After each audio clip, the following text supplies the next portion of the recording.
grease in it. I mean, it could use some more, but this is kind of exposed. Dirt can get in here.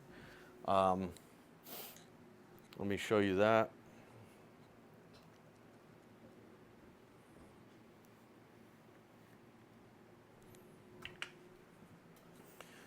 So, see if it's going to focus, but you can see you've got a gap.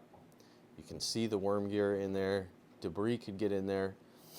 I may do some sort of a guard depending on if I see dirt actually get in there when I'm digging. That would be something you could put cut a small piece of blister pack. That's a extremely useful.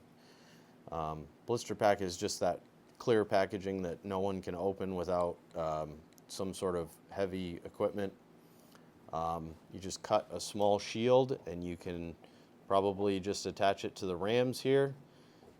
Cut it so that it just comes up above here and just kind of prevents dirt from getting in here. But I am going to grease this worm gear just like I'm going to continue to grease my linear actuators on my booms as I use this, because the less friction we have, the easier job our motors are going to have of driving the machine. You know, I bought this machine because you have the hydraulic upgrade. You have hydraulic upgrade options for it. If you do want to spend the money to convert this to hydraulic, you know, you've got a metal chassis. Even the hydraulic machines have the lower portion being driven by electric motors. It's not, you know, those machines don't have hydraulic final drives like a big machine. They're, you know, that would be too complicated and pointless. The other thing that's pretty nice is they do have an actual tensioner. As you can see right here, these tracks have a functional tensioner on these. So when you want to take this off, you can actually just release the tension on the tensioner and take them off just like you would on on a normal excavator. You break the tracks too, pull a pin out. I don't think you have to pull a pin out. I haven't taken the tracks off, and I don't intend to unless I need to. Some of the plastic machines, I see people gluing weights in them and stuff like that. I'm not going to do this to this machine, I don't think, unless I upgrade it to hydraulic at some point. For right now, it seems to be pretty appropriately sized. It has a good amount of weight for digging. Final thing, I guess let's look at the cover that you have to remove, okay?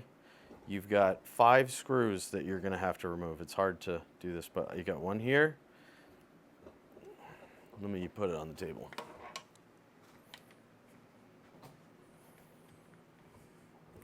So your screws for removal, one here, one here, one here, one here, and one here. 5 screws. You can you can slew the machine and get access to all these pretty easily.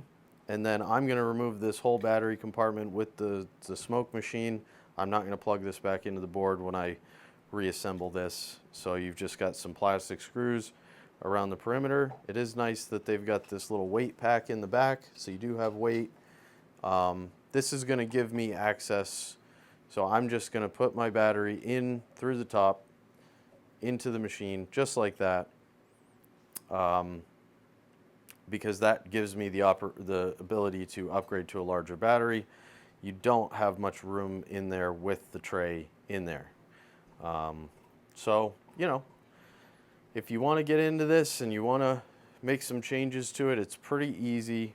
If you're doing it, you only have to cut 8 wires. These two, and then your drive wires, the red connector and half of the blue connector right here. So I hope that was helpful. Anybody out there looking to make some changes or change the operation of your machine, hopefully this saves you a bunch of time. If you have any other questions about these machines, I'm going to be working on mine myself. Anything breaks on this thing, I'm just going to order parts and I'm going to fix it. So I'm sure there'll be more videos to come because nothing lasts forever. But I might upgrade to heavier servos if one of these breaks. I'm not sure that I'll stick with the stock servos. There's a lot of options on the market. You can also get like finer gearing on this if you want to go to like scaled size and scaled speed and movement, you could actually reduce the pitch on your threading in here, and then every rotation of your servo would travel less distance and you would have more power. So even with the stock servo, if you change the pitch on the threading of your worm gears,